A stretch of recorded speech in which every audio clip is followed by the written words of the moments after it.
नमामि शमीशान निर्वाण रूपम विभुम व्यापकम ब्रह्मवेद स्वरूपम निजम निर्गुणम निर्विकल्पम नरेहम चिदाकाशमाकाशवासम भजेहम।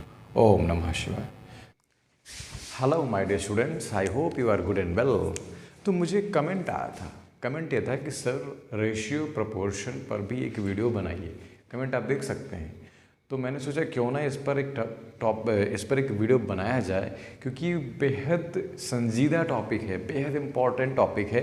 और 6th लेवल से या 7th क्लास के लेवल से ही नहीं, आपको IAS तक के जो वनडे एग्ज़ाम्स होते हैं उन सब में ये एक अच्छा खासा पोर्शन रखता है। लेवल वेरी कर जाता है लेकिन कॉन्सेप्ट वही रहते हैं। तो मैं आपको आज रेशियो, प्रपोर्शन और यूनिटरी मेथड को कवर करने की कोशिश करूँगा। And this video will be little longer, क्योंकि इसमें कॉन्सेप्ट का एक्सप्लेनेशन हुआ है। और कॉन्सेप्ट अगर एक बार आपको समझ में आ गया तो this video will be the best remedy for you. इससे बेहतरीन आपको यूट्यूब पे कुछ मिल नहीं सकता। तो इस वीडियो को अधिकाधिक लोगों के साथ शेयर करें और इस वीडियो को दूर तक फैलाने में मदद करें, क्योंकि ये वीडियो एक वीडियो नहीं है, ये एक लेक्चर है जो आपके स्टडीज़ को हेल्पफुल बनाएगा, आपके स्टडीज़ को बेनिफिशियल बनाएगा। Let's begin. तो माय डियर स्टूडेंट्स, टॉपिक है ratio, proportion and unitary method. सबसे पहले मैं बात करूंगा रेशियो की। हिंदी में बोलते हैं अनुपात। होता क्या है ये रेशियो और अनुपात? इसको छोड़ दो, इसको तो पढ़ो ही मत यार, बड़ा बेकार टॉपिक है ये। अरे ऐसा मत कहो, देखो ये बताता हूँ।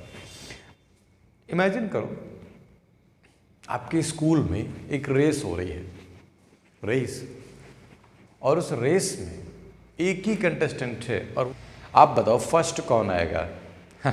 ये भी कोई पूछने की बात है? मैं ही आऊँगा ना। चलो, मैं दौड़ रहा था, मेरे साथ तुम भी आ गए दौड़ने। अब भैया कंपटीशन होगा, क्योंकि तुम तेज़ दौड़े तो तुम विनर, मैं तेज़ दौड़ा तो मैं विनर। कहने का मतलब यह है कि जब अकेली क्वांटिटी होती है तो ना वो बड़ी है ना वो छोटी है, ना वो किसी से ज़्यादा है ना किसी से कम है, ना वो लेफ्ट है ना वो राइट है, ना वो ऊपर है ना वो नीचे है। लेकिन जैसे ही उसके साथ दूसरी क्वांटिटी आ जाती है, तुरंत हम दाएं बाएं ऊपर नीचे कम ज़्यादा करने लगते हैं। यानी कि we need minimum 2 quantities to relate. हमें 2 चीज़ें चाहिए रिलेट करने के लिए, ठीक है? अगर तुम अपनी क्लास में इकलौते स्टूडेंट हो तब भी आप टॉपर हो। क्यों भाई? अरे आपका कोई कॉम्पिटिटर नहीं है, आप टॉपर हो। चलिए, तो हम समझते हैं रेशियो है क्या। तो जब भी हमारे पास 2 या 2 से ज़्यादा क्वांटिटी दी हुई होती है बेटा, व्हेनेवर वी आर गिवन 2 और मोर देन 2 क्वांटिटीज़, तो उनको हम कंपेयर करें तो हमको जो कंपैरिजन का तरीका पता चलता है वही कहलाता है रेशियो, और कुछ है ही नहीं रेशियो। रेशियो का मतलब कंपैरिजन, अनुपात का मतलब तुलनात्मक अध्ययन। तुलना करना है भाई, कौन ज़्यादा कौन कम, कौन ऊपर कौन नीचे, कौन दाएं कौन बाएं, कौन मोटा कौन पतला, यही करना है हमको, और कुछ करना ही नहीं है। तो क्वेश्चन उठता है कि सर हम सारी क्वांटिटीज़ का कंपैरिजन कर सकते हैं? नहीं, यहाँ पर आपको थोड़ा सा सेलेक्टिव होना पड़ेगा। कैसे?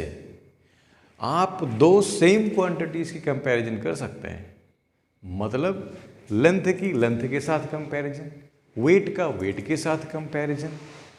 समझ में आ रही बात?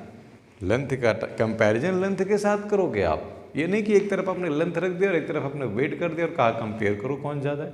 अरे भाई, लेंथ लेंथ में होगी और वेट वेट में होगा, इनका तो कोई कंपैरिजन नहीं होगा। तो हमेशा दूरी का दूरी के साथ अनुपात, भार का भार के साथ अनुपात, समय का समय के साथ अनुपात। यानी कि सेम क्वांटिटीज़ में जब हम कंपैरिजन करते हैं तो रेशियो मिलता है कुल मिला करके। तो रेशियो मीन्स क्या होता है? कंपैरिजन। मैं इस पर पहले भी एक वीडियो बना चुका हूँ, बट बहुत डिटेल्ड नहीं है, कुछ क्वेश्चंस ही हैं। तो मैं यहाँ पर बता देता हूँ कि क्या होता है रेशियो। कंपैरिजन ऑफ 2 और मोर क्वांटिटीज। और मैं यहाँ क्वांटिटीज के साथ एक चीज जोड़ना चाहूँगा, क्या? वो ये कि लाइक क्वांटिटीज, एक जैसी क्वांटिटीज का अगर आप कंपेयर करते हैं तो वो रेशियो बनती है। जैसे फॉर एग्जाम्पल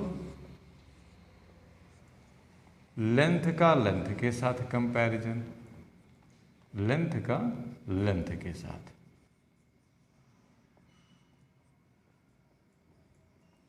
वेट का वेट के साथ,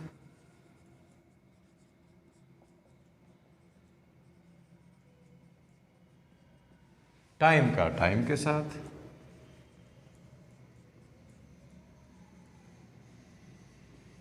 ये कंपैरिजन होता है। ठीक है, तो अब इसको हम रिप्रेजेंट कैसे करते हैं, अब ये बात समझ में आती है। देखिए रेशियो को हम कैसे रिप्रेजेंट करते हैं, रेशियो को हम ऐसे 2 डॉट ऊपर नीचे रख देते हैं। हिंदी में आप पढ़ते हो ना अंग अह, तो अह की मात्रा जो होती है वो यही होती है अह, है ना। जैसे पढ़ते हो ना छोटा आ बड़ा आ, छोटी बड़ी छोटा वो बड़ा उड़ी है वो अंग अह, तो अंग अह, अह खाली अह माने कुछ होता भी नहीं है, तो अह का ये सिंबल होता है, कह सकते हो। इसको पढ़ते हैं इस्टू या रेशियो, और हिंदी में पढ़ते हैं अनुपात। ठीक है, मैं फिर से बताता हूँ। मान लीजिए हमारे पास 2 क्वांटिटीज हैं ए और बी, और इनका हमें तुलनात्मक अध्ययन करना है। तो A:B, इसको क्या पढ़ेंगे A:B, क्या पढ़ेंगे A:B। देखिए A:B में A जो है ये कहलाता है एंटीसीडेंट, एंटीसीडेंट, और B कहलाता है कॉन्सिक्वेंट, कॉन्सिक्वेंट। यही एंटीसीडेंट आगे चल करके न्यूमरेटर बन जाता है। आप कहेंगे ये कैसे, तो अभी बताऊंगा। और यही कॉन्सिक्वेंट आगे चल करके डिनोमिनेटर बन जाता है। अब देखिए जिनकी हिंदी मुझे आती है उनको तो मैं लिख दे रहा हूँ, जिनकी नहीं आती है आप प्लीज़ खुद से पता कर लो। ठीक है, तो हमने जाना कि रेशियो मीन्स कंपैरिजन ऑफ 2 और मोर सेम क्वांटिटीज, लाइक क्वांटिटीज, और कंपैरिजन हमेशा सेम क्वांटिटी का होता है, जैसे कि लेंथ का लेंथ से, वेट का वेट से, टाइम का टाइम से। रेशियो को लिखने का ये तरीका है, पहली क्वांटिटी को एंटीसीडेंट जो कि आगे चल के न्यूमरेटर, दूसरी क्वांटिटी को कॉन्सिक्वेंट जो आगे चल के डिनोमिनेटर बनती है। आई होप यहाँ तक आपको क्लियर हो गया होगा। चलिए आगे की बात कर लेते हैं। बेटा जब भी आपके पास कोई रेशियो ऐसा दिया हो तो इसको आप हमेशा ऐसे लिख सकते हो A/B। ठीक है, तो यानी कि हम कह सकते हैं कि ratio of 2 numbers can be written as a fraction.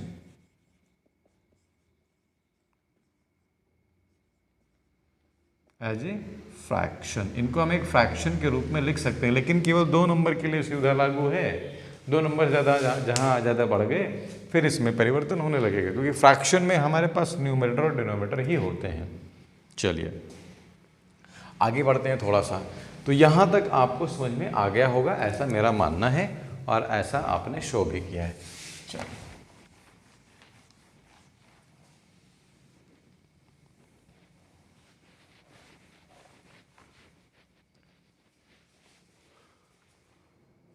अब समझते हैं ratio in the simplest form क्या होता है। मान लीजिए हमारे पास एक रेशियो है 25:30 का। अब 25:30 हमारे पास एक रेशियो है, ये स्टैंडर्ड फॉर्म में या सिंपलेस्ट फॉर्म में नहीं है, तो ये किस फॉर्म में है। देखिए अगर मैं इन दोनों का एचसीएफ आपसे पूछूं, अगर मैं इन दोनों का एचसीएफ पूछूं तो आप कैसे बताओगे। देखिए मेरे एक वीडियो में मैंने एचसीएफ निकालने की बहुत ही शॉर्ट ट्रिक बताई है, बेहद शानदार ट्रिक। विद इन सेकेंड्स आपको वो ट्रिक की हेल्प से एचसीएफ निकल जाएगा।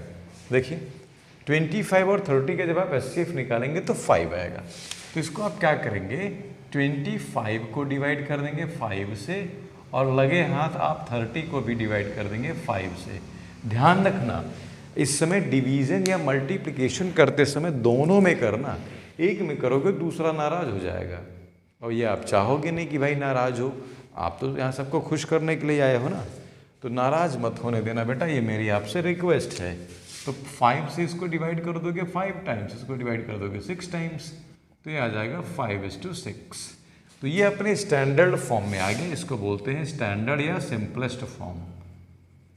क्या बोलेंगे, सिंपलेस्ट फॉर्म, सिंपलेस्ट फॉर्म। चलो ये तो बात होगी रेशियो की। इसके बाद थोड़ा सा आगे बढ़ते हैं तो रेशियो का कंपैरिजन मिलता है हमको।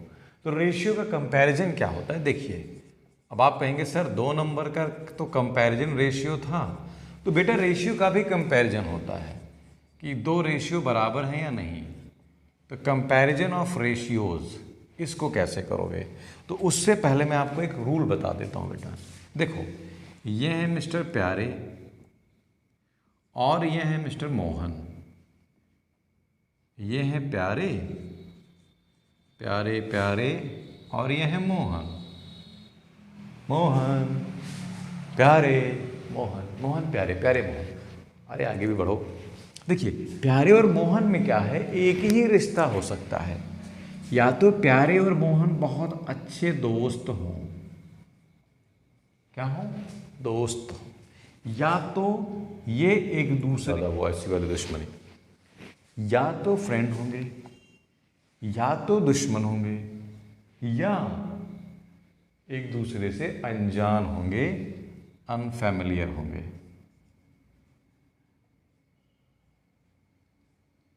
समझ में आई बात?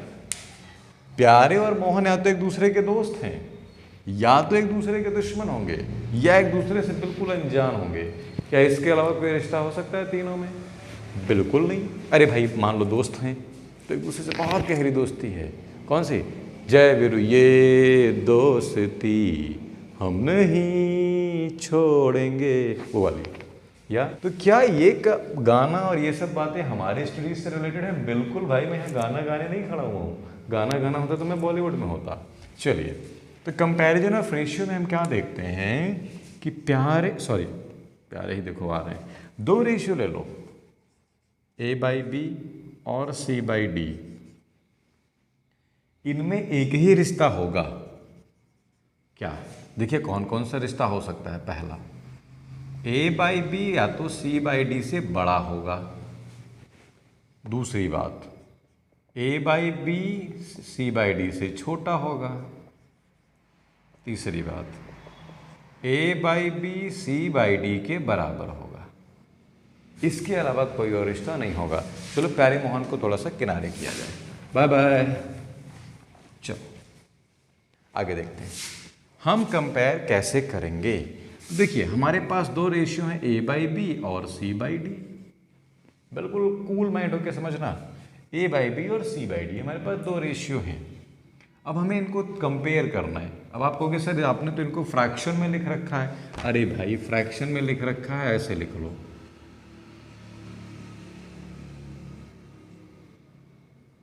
खुश हो? अब बच्चे की जान ना लो, अब देखो केवल।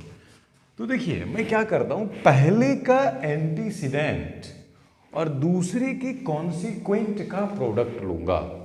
पहले का एंटीसीडेंट और दूसरे का कॉन्सिक्वेंट। देखिए A इंटू डी, मान लो कुछ हमको P मिल गया, मल्टीप्लाई करोगे तो कुछ ना कुछ तो आएगा ना। मान लिया हमने P, मान लिया से माने मान लिया।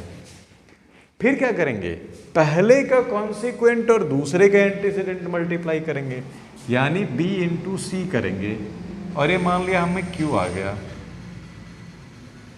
अब फिर से वही बात, एक ही तो इसमें से कोई रिश्ता होगा इनके बीच में, या तो P ग्रेटर देन Q होगा, या तो P लेस देन Q होगा, या फिर P इक्वल टू Q होगा। अगर P ग्रेटर देन Q हुआ तो यानी कि A into D will be greater than, अगर मैं इसकी बात करूं, will be greater than B into C. इसका मतलब क्या होगा कि A is to B will be greater than C is to D। ये बात आपको समझ लेनी चाहिए। ये पहली बात है बेटा, पहली वाली। दूसरी देखो, यहाँ से A इंटू सी छोटा होगा B इंटू डी से, यहाँ से आएगा A इज टू B छोटा होगा C इज टू डी से। ये दूसरी बात हो गई। तीसरी बात आप खुद ही समझ गए होंगे, अगर A इंटू सी, यहाँ पर C है, देखो गलती हो रही है, आप बता भी नहीं रहे हो। अगर A into D will be equal to B into C, तो यहाँ से हमें मिल जाएगा A/B बराबर C/D। बेटा ये हमारे 3 रिलेशन हैं, इसी की दम पे हम कंपैरिजन कर पाते हैं। ठीक है, चलो बहुत थ्योरी हो गई, क्वेश्चन कर लिया जाए। आओ जल्दी से इसका स्क्रीनशॉट लेते रहो, जल्दी से आ जाओ। चलो क्वेश्चन लेते हैं। क्वेश्चन कह रहा है कंपेयर 2:5 एंड 3:7। कंपेयर करो लाल, कौन बड़ा है। चलिए देखते हैं, प्रोडक्ट ले लो तुरंत। 2 × 7 कितना आया 14, 5 × 3 कितना आया 15। कौन बड़ा है 14 की 15। आप कहोगे सर इसमें क्या पूछने वाली बात है, 15 बड़ा होगा 14 से। तो 15 कब मिला, जब आपने पहले के कॉन्सिक्वेंट के दूसरे के एंटीसीडेंट से मल्टीप्लाई किया। एक चीज़ ध्यान रखिएगा, जिसकी लाठी होती उसी की भैंस होती। तो लाठी यहाँ पर एंटीसीडेंट वाले के पास है, एंटीसीडेंट ही बताएगा। तो यहाँ पर हमने एंटीसीडेंट इसका लिया है, तो क्या लिखोगे 3:7 विल बी ग्रेटर देन 2:5। बच्चों का सवाल है ये, तुम तो फिर भी बड़े हो गए हो, तो सेकेंडों में लग जाएगा ये क्वेश्चन। मैं आपको एक क्वेश्चन देता हूँ, पॉज करो वीडियो, जरा लगा के कमेंट करो क्या आएगा। पॉज करना वीडियो, कमेंट करना। मैं क्वेश्चन लिख रहा हूँ, कंपेयर 8:9 एंड 9:10। चलो देखते हैं कितने सेकंड में लगा पाते हो। चलो मुझे कमेंट करना है इसका। तो ये हो गई बात कंपैरिजन की। एक स्क्रीनशॉट लो जल्दी से। अगर आपको 2 से ज़्यादा रेशियो दे, 2 से ज़्यादा क्वांटिटी दे दी, तो भी आपको कोई फ़र्क नहीं पड़ना चाहिए, सेम तरीका अपनाओगे आप। ठीक है, चलो मैं इसके जो क्वेश्चंस आते हैं वो लेता हूँ। मेरे पास बुक तो नहीं है फिलहाल आपके क्लास की, बट मैं कुछ क्वेश्चंस अपनी तरफ से लेता हूँ।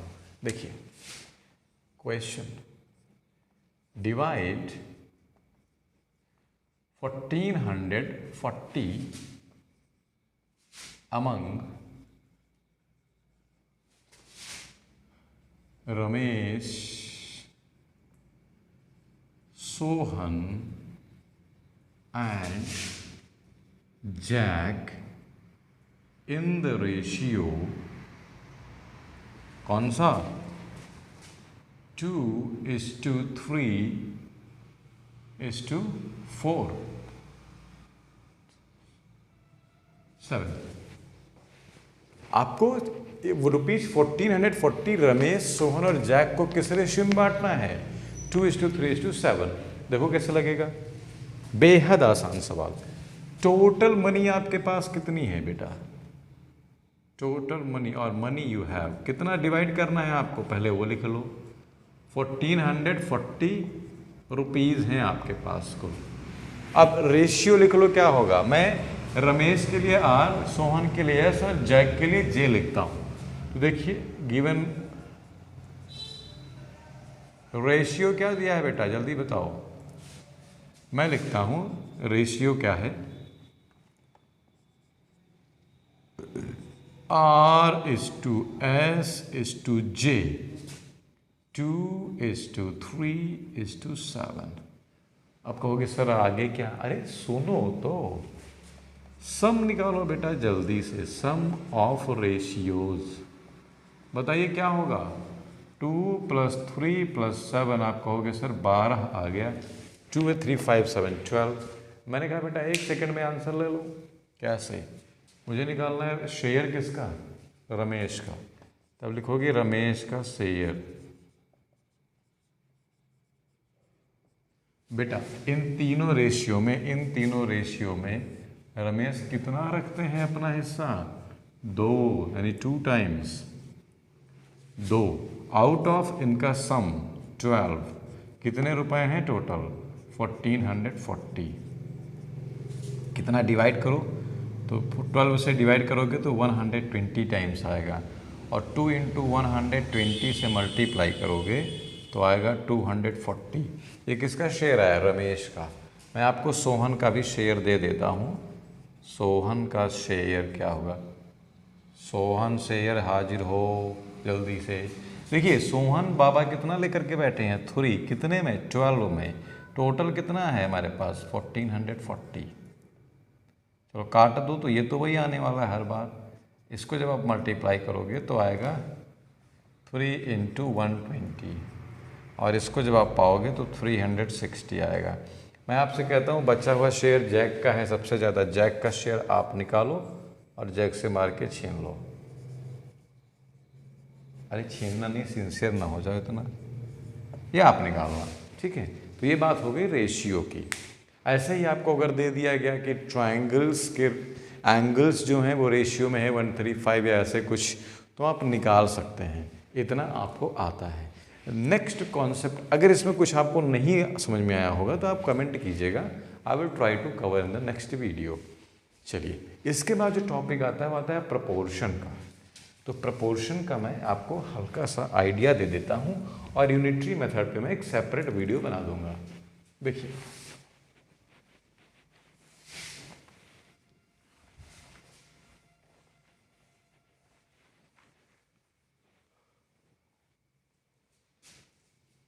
इसके बाद आता है प्रपोर्शन।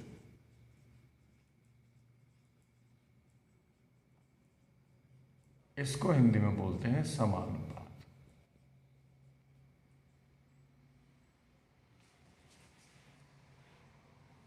देखिए, यहां पर क्या होता है कि यहां पर हम दो रेशियो को कंपेयर कर लेते हैं।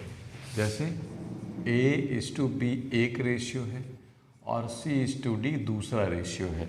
अगर ये दोनों रेशियो आपस में किसी रेशियो में जुड़े हुए हैं या किसी रिलेशन से जुड़े हुए हैं तो हम इनको ऐसे लिखते हैं A:B and proportional to C:D। ये कहलाता है प्रपोर्शन। प्रपोर्शन का मतलब दो रेशियो का रेशियो है, ऐसे समझ लो। अच्छा, इसका एक बड़ा अच्छा सा रूल है। क्या? इसमें एक रूल आप ध्यान रखिए, कभी आप गलती नहीं करेंगे। प्रोडक्ट ऑफ एक्सट्रीम्स या extreme terms is equal to product of mean terms.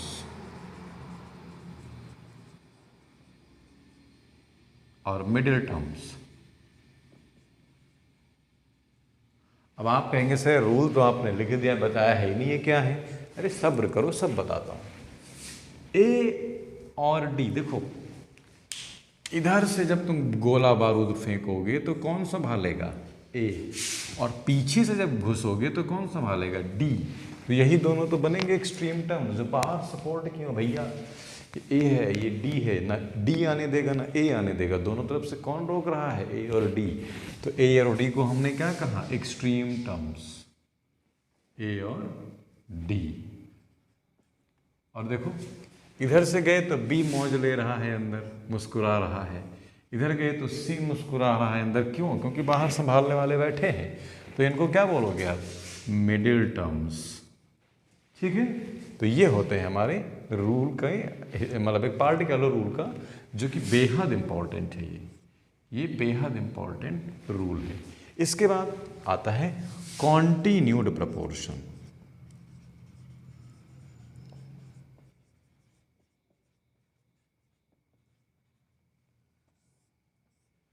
Continued proportion में क्या होता है? हमारे पास केवल और केवल 3 नंबर होते हैं। और कैसे लिखे जाते हैं? देखो, A:B and proportional to C:D। क्या पढ़ते हो इसको? इसको पढ़ा जाता है A:B proportional to C:D। C:D। देखिए, इन्हीं का एक रूप और भी है। क्या? A:D = B:C। जरा कुछ याद आ रहा है आपको? कंपैरिजन ऑफ रेशियो में मैंने ये बताया था, लेकिन ये वहाँ पर एक केस था। यहाँ पर ये ट्रुथ है, ये हमेशा साथ चलेगा। वहाँ पर एक स्पेशल केस था। चलिए, कॉन्टिन्यूड प्रोपोर्शन में होता क्या है कि हम इसी बीच की क्वांटिटी को रिपीट करते हैं और यहाँ पर C लिख देते हैं। ये ध्यान रखिएगा कि बस हम B को ही रिपीट कर देते हैं, यानी पहले का कॉन्सिक्वेंट और दूसरे का एंटीसीडेंट सेम होता है। अगर इसी रूल को मैं यहाँ अप्लाई करूँ तो मैं लिखूँगा A:C = B:B, या मैं इसको इधर लिख लूँगा तो ये बनेगा B² और ये बनेगा AC। यहाँ पर ये रूल चलता है कब? जब हमारे पास कॉन्टिन्यूड प्रपोर्शन होगा। ठीक है, तो मैंने अब तक आपको क्या बताया कि रेशियो क्या होते हैं, रेशियो में कैसे वेरिएशन होता है, प्रपोर्शन क्या होते हैं, प्रपोर्शन को रेशियो से कैसे रिलेट करते हैं। आगे की जानकारी मैं अगले वीडियोज़ में दूंगा। Take care, keep on studying, and if you want to study from me personally, physically, then you can approach here at my institution and I shall be taking care of you। मैं यहाँ पर आपको grade के लिए नहीं पढ़ा रहा हूँ, मैं यहाँ पर आपको आपके नॉलेज के लिए पढ़ाता हूँ। मेरे ऊपर कोई बर्डन नहीं है, कोई प्रेशर नहीं है किसी का, मैं फ्री हूँ और फ्री माइंड से ही मैं आपको टीच करता हूँ। यहाँ पर पढ़ने की एक अलग आज़ादी है, ना कोई बंदिश है, ना कोई झंझट है। आपको डिसिप्लिन्ड तरीके से ग्रो करने का उचित मौका दिया जाता है। ये बात आप अपने पेरेंट्स को भी समझाएं, और अगर आप पेरेंट हैं तो यह बात आपको जल्दी से समझ में आनी चाहिए कि बच्चा बहुत ही नाजुक होता है, बहुत ही साफ होता है, उसको ऐसे अरे गहरे हाथों में बर्बाद ना होने दें। अपने भविष्य का निर्माण आप खुद करते हैं, बच्चों के भविष्य के निर्माण की जिम्मेदारी आपकी है।